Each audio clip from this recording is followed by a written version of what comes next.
안녕하세요. 자연치유 24년차 나사로입니다. 오늘은 장에 관한 책을 소개하겠습니다. 더러운 장이 병을 만든다, 이런 책인데요. 이 책의 저자는 버나드 젠센이라는 영양학자이십니다. 이분은 이 책에서 30여만 명의 환자를 접해본 결과 정장을 하지 않으면 건강 회복이 어렵다, 이렇게 말하면서요, 건강의 근본적인 문제를 허술한 장 관리로 봤습니다. 저자는요, 대장을 인체 노폐물 처리장과 하수관에 비교했습니다. 싱크대가 막히고 세면대 막히고 이럴 때 있죠. 그것처럼 인체도 장이 막히게 되면요, 영양분의 섭취가 어려워지고요, 중단되거나 부족해져서 에너지를 얻을 수 없다고 합니다. 그 첫 번째 원인으로 자연적인 생활에서 인공적인 생활로 바뀐 것을 지적하고 있어요. 우선 먹거리죠. 먹거리가 지금 옛날 같지가 않잖아요. 이것이 이제 경제적인 원리에 따라서 대량 재배를 하게 되고 유통 과정이 있고 거기서 보존제를 치게 되고 화학적인 처리를 하면서 영양소 자체가 그 안에서 고갈되기 시작한 겁니다. 그러한 먹거리를 먹게 되면서 현대인은 영양이 깨진 상태로 이게 살아가고 있다고 합니다. 그 결과 신체 조화를 망가뜨리고 여러 가지 질병에 노출된다고 하는데요. 두 번째 원인은요, 스트레스와 긴장이라고 합니다. 스트레스를 받게 되면요, 몸 안에서 영양소가 빠져나가요. 근데 그것을 채워야 되는데 완전한 식사를 하지 못함으로 해서 제대로 채우지 못한다는 거예요. 그래서 몸에서 아우성을 치고 있다고 합니다. 지금도 주인님에게 좋은 거를 달라고, 좋은 영양을 좀 보내달라고 이렇게 자꾸 아우성을 치고 있는데요. 근데 이제 장이 깨끗이 못하니까 그나마 먹어도 영양 부족이 허덕이게 되고 그로 인해서 장이 점점 더 더러워진다고 합니다. 이러한 조건이 쌓이게 되면요, 장관이 막히기 시작합니다. 그러면 대장벽의 점막이 두꺼워지고요, 부패를 촉진하게 되고 장벽으로 유독물질이 빠져나오게 되고 혈액을 통해서 조직과 기관으로 퍼지게 됩니다. 이것이 바로 이제 자가 중독 현상인데요. 인체에 독소가 많게 되면요, 소화되지 않은 음식으로부터 충분한 영양소를 얻을 수가 없게 되고요, 그렇게 되면 체내에 좋은 조직을 만들 수가 없다고 합니다. 그러면 조직 기능이 둔해지겠죠. 그래서 독소는 또 계속 쌓이게 되고 또 그 독소가 다른 기관으로 이동하게 되고 이러면서 질병이 만성화된다고 합니다. 그래서 이러한 자가중독 증상을 해결해야 되는데요, 몸에 독소가 많이 쌓이면 쌓일수록 조직 간의 상호작용이 잘 이루어지지 않는다 그래요. 그래서 이러한 독소를 밖으로 내보내는 힘이 약해진다 그럽니다. 우리 인체는 따로따로 떨어뜨려서 말할 수가 없죠. 전체를 하나로 봐야 되는데요, 이러한 기능들이 유기적인 관계를 잘 못한다는 겁니다. 거기에 대표적인 요인이 변비를 말하고 있습니다. 변비가 있으면요, 굉장히 불편하죠. 기분도 안 좋고. 원래는 이제 음식을 드시게 되면 18시간 정도면 다 배설이 돼야 됩니다. 이런 것들이 이제 원활하지 않는 거예요. 그래서 오래된 변을 비우게 되면요, 자가중독 증상이 많이 해소가 되고 통증이 사라지고 이러한 일이 있게 됩니다. 이럴 때 해결책으로는 우리가 이제 물을 많이 먹어라, 이런 말씀 많이 하죠. 그리고 식이섬유 많이 먹어라. 그건 매우 중요합니다. 근데 장에는 여러 가지 이제 균들이 살아요. 우리는 세균과 뗄래야 뗄 수가 없어요. 어머니 태에서 태어날 때부터 세균에 묻어서 태어납니다. 그리고 이 세상은 세균 덩어리고요, 우리 몸 자체가 피부로부터 장 속까지 전부 균 덩어리예요. 미생물이라고 합니다. 미생물 덩어리예요. 이 미생물이 없이는요, 우리가 살아갈 수 없습니다. 이 땅 속에, 흙 속에 다 미생물 아닙니까? 우리는요, 세균과 공존하면서 살도록 만들어졌고, 장내 세균은요, 주인의 건강과 직결되고 있다고 합니다. 주인이 뭘 먹고 어떻게 건강을 지키냐에 따라서 장내 세균총이 바뀌기도 하고요, 유익균이 우세하기도 하고 있습니다. 그럴 때 우리가 먹는 것이 유익균의 먹이라는 거죠. 그죠? 그게 이제 식이섬유라든가 또 이제 좋은 음식들, 야채라든가 과일이라든가 이런 것들이 이제 유익균의 먹이가 되는 거죠. 식이섬유가 풍부한 균형 잡힌 식사를 자주 해주게 되고 물을 많이 드시게 되면 장점막을 보호하고 장운동을 촉진시킵니다. 그러나 이때 가벼운 마음으로 이제 변비약을 사용한다, 이렇게 되면 그 이제 습관성이 되는 거죠. 그래서 장 근육이 이제 긴장을 하게 됩니다. 그래서 연동 운동을 못 하게 돼요. 관장을 갖다가 하재 사용하는 거하고 비슷하게 생각하시는 분들이 계신데 사실은 그렇지 않습니다. 저를 보셔도 아실 거고요. 20년째 관장하시는 분들이 종종 있더라고요. 이 책에도 나옵니다. 조지 크롤 박사가 나오는데요. 이분은 결장세정법으로다가 아주 유명한 분인가 봐요.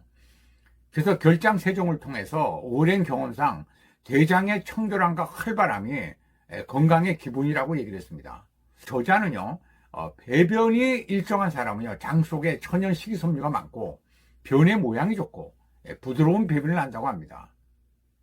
근데 현대적인 음식, 예를 들어서 패스트푸드나 가공 음식이나 또 육류라든가 이런 것을 많이 드시는 분들은 장이 나쁘고 장에 개실이나 뭐 폴립이 많고 대장염이 일어나고 이런 대장 관련 질환들이 많이 생기더라 하는 얘기를 하고 있습니다. 그 결과 대장이 서서히 기능이 약해져서 각종 질병에 노출된다. 그리고 또 단백질이요, 소화가 덜 된 채로 이제 장까지 가게 되면요, 이것들이 이제 유해균의 먹이가 됩니다. 유해균들이 아주 신이 나는 거예요. 근데 유해균의 먹이는 잘 안 넣어주는 거죠. 이러한 자가중독 증상이나 장을 청결하게 할 때 가장 쉽고 좋은 방법은 금식이라고 합니다. 여기 책에서는 단식이라고 그래요. 단식이라 그러면 이제 여러 가지 방법이 있는데 물은 드셔야 됩니다. 즙을 드시거나 또 그리고 이제 영양소를 공급해주는 단식도 있습니다. 그리고 이제 관장을 병행하면서 이러한 것들을 하게 되면 장이 굉장히 아주 좋아집니다. 장내 환경이 좋아지게 되면요, 병의 인자가 없어지게 되는 거예요. 인자가 없어지게 되면 혈액이 정화되고 세포가 활발히 움직이게 되고 조직이 정상 작동하게 되고 피부가 깨끗해지고 두통이나 피로감이 사라지고 뭐 이런 일들이 일어납니다. 그래서 자연스러운 영양소의 결핍과 불균형은요, 모든 병의 근본이라 그랬습니다. 특히 우리는요, 방사선이나 항암이나 뭐 항생제나 이런 거 많이 쓰잖아요. 이렇게 되면요, 체내의 그 화학적 신호가 엉망이 된다고 합니다. 그래서 우리 인체가 갖고 있는 자연 친화적인 평온한 질서를 완전히 무너뜨린다고 그래요. 항생제는 굉장히 위험합니다. 그리고 특히 항암제는 더 위험해요. 우리 보통 항암하고 나서 그 몸이 조금 좋아지면 평온하게 사는 분들이 많이 계세요. 그런 분들 특히 장 관리 잘 하셔야 됩니다. 그래서 가끔 우리가 체력이 돌아올 때 금식도 해주시고 관장도 종종 하시고 집단식도 좀 하시고 이러면 아주 좋습니다. 그래서 해결책으로 신선한 섬유질 음식을 많이 권하고 있고요. 여러 가지 좋은 야채라든가 과일이라든가 깨끗한 물을 많이 드신다거나 영양소를 제대로 공급하거나 이런 것들을 이제 추천하고 있는데요. 그러면 어떻게 하면 장내 기능을 회복할까? 거기에 대한 해답으로다가 장내의 프롤로를 키우자 그랬습니다. 장내의 그 현미경으로 보면요, 대장에 사는 세균들이 꽃밭처럼 보인대요. 무리무리 져가지고 같은 종끼리 모여 사는데 그것을 세균총이라고 합니다. 균총이 맞아야 되는 거예요. 보통 균총이라 그러면 유익균 85, 유해균 15, 요 정도의 비율로 이제 균총을 이루면 좋은데, 현대인들은 음식이나 스트레스를 받고 여러 가지 이제 경제 활동을 하면서 이런 것들이 무너지고 또 약을 많이 드시면서 항문하면서 이런 것들이 무너지게 된다는 거예요. 그래서 거꾸로 된다는 거죠. 15대 85로 거꾸로 되는 거예요. 근데 사실은 이 가운데 중간균이라는 게 있습니다. 대략 한 60% 정도의 중간균이 산다 그러는데요. 이 균들을 나쁘게 생각하시는 분들이 많이 계시더라고요. 근데 그렇지 않습니다. 이 균들이 있기 때문에 우리가 음식을 잘 드셔야 되는 거예요. 장 관리를 할 때 중간균을 잘 다스려야 됩니다. 그러니까 좋은 음식을 먹고 식이섬유가 많은 음식이라든가 저처럼 식사를 조심하거나 나쁜 것을 넣지 않으려고 노력하거나 이렇게 되면요, 장에서 중간균들이 유익균 쪽에 붙게 돼 있어요. 세력이 우수한 대로 가는 겁니다. 그래서 결과적으로는 유익균이 85%가 되게 돼 있거든요.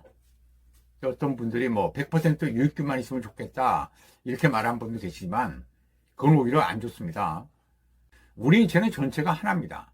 제 영상을 잘 보시면요, 굉장히 평범하면서도 꾸준하고 끈기 있게 하라고 말씀을 드립니다. 그리고 자연스러운 방법으로 하게 돼 있고요, 약이나 하재나 이런 것들을 쓰지 않습니다. 약은 어떤 거든지 부작용이 있어요. 몸에 데미지를 남기게 돼 있습니다. 그게 약입니다. 어쨌든요, 우리들은요, 대부분 다 문제의 원인을 해결하려고 하지 않습니다. 빨리빨리 증상만 해결하면, 된다고 생각들을 많이 하죠. 그래서 생활 태도를 바꾸지 않고, 어떤 노력을 하지 않고, 지금까지 해오던 방법을 지속하면서, 약을 먹고 병원에 다니고, 이러면서 몸을 망가뜨리고 있다 그래요. 이러한 태도는요, 인체를 유독물질에 오염시키고, 장내 프롤로를 깨뜨린다고 합니다. 그래서 유익균은요, 병원균과 싸우고 유독물질을 배설하고 변비를 막아주고 몸의 저항력을 키워줍니다. 그래서 면역력을 높여주는 거예요. 장의 면역력의 70%가 있다, 이런 거 많이 들어보셨죠? 그리고 유해균이 우세하게 되면요, 장내 단백질을 부패시키고 유독물질을 만들고 노화를 촉진하고 발암물질을 만들어서 건강하지 못한 상태가 된다고 합니다. 그래서 결과적으로는 오랜 식습관을 바꾸고 새로운 식습관을 바꿔주면 된답니다. 근데 이게 좀 기간이 걸려요. 음식을 갑자기 바꾸게 되면요, 가스가 좀 차요. 그리고 배변이 어떤 날 시커멓게 나오기도 하고요. 묽은 변도 나오기도 하고, 딱딱하게 나오기도 하고, 여러 가지 형태로다가 호전 반응들이 나옵니다. 그리고 또 하나는요, 유산균 제제. 이걸 잘 골라서 드시는 것도 나쁘진 않아요. 근데 중요한 것은 먹이가 잘 들어가 있어야 돼요, 먹이. 어떤 거든지 유산균은요, 꾸준히 잡숴보세요. 공복이 꾸준히 잡수시면 장을 관리하는 데 매우 도움이 되고요. 프롤로를 키우는 데 도움이 됩니다. 장을 관리하는 간단한 방법 두 가지를 소개하고 있는데요. 첫 번째 방법이 주변에 이러한 문제를 상담을 하고 알리고 협력해 줄 사람을 구하라는 거예요.